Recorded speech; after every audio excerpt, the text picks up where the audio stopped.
Senator from Grayson. Thank you, Mr. President. Interesting discussion we've had here. Starting my second term here in the Senate, my first year I was on Tobacco Settlement Oversight Committee. Found it very educational, but being an outsider, my first question was, what's this office doing over here? Why isn't it over in the Ag Department? And then, Senator from Clay, I was given that history as to why that office is there. And I'll have to do kind of a full disclosure here. Warren Beeler is a friend of mine. We grew up in the same community together. And he being in that office, I'm thinking this doesn't make sense. Even though we got a Republican governor, that we have this office over here, it should be under Ag. But it works. And whenever Governor Bevin left office, I was quite surprised that Governor Beshear kept Warren Beeler in that position. As a matter of fact, if I was a betting person, I would have said, no, he's not going to be there. And I even apologized to a few people. I said, well, maybe I need to give the governor more credit than what I have in the past by keeping Warren. A good political move, because Warren is Mr. Agriculture, not only in Kentucky, but in this country. Can't tell you how many conferences I've gone to since I've been in the Senate that folks will ask me, do you know Warren Beeler?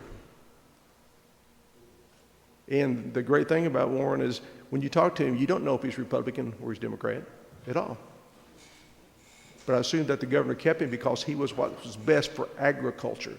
No doubt about it. We could not have a better ambassador for agriculture in the state of Kentucky than Warren Beeler. Great individual.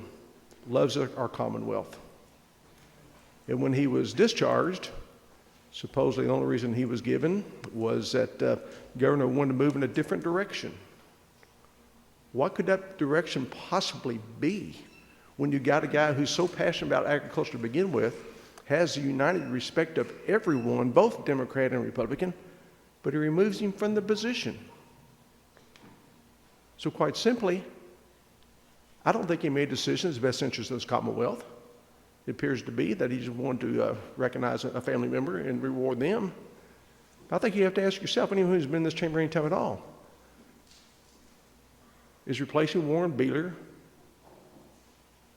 with someone else who doesn't have the agriculture background that he obviously has, is that in the best interest of this Commonwealth? It certainly isn't. And I've jokingly said I think we need to refer this as the Warren Beeler bill, because I think it's the essence of this argument in this conversation. What are we going to do that's the best interest of agriculture? And I'm quite concerned about what the future is going to be if we don't move this, because it has become a political football. Never intended to be. I think it's very interesting. Our governor has said when this COVID crisis first broke out that he was through with politics. Well, with everywhere except every other cabinet in state government. When it comes to agriculture, it should not be political. It's one of the few areas I think is truly black and white, or should be. So I think it only makes common sense if you take all the politics out of it, take the emotion out of it, then it needs to fall under the Department of Agriculture, regardless of who the Agriculture Commissioner is.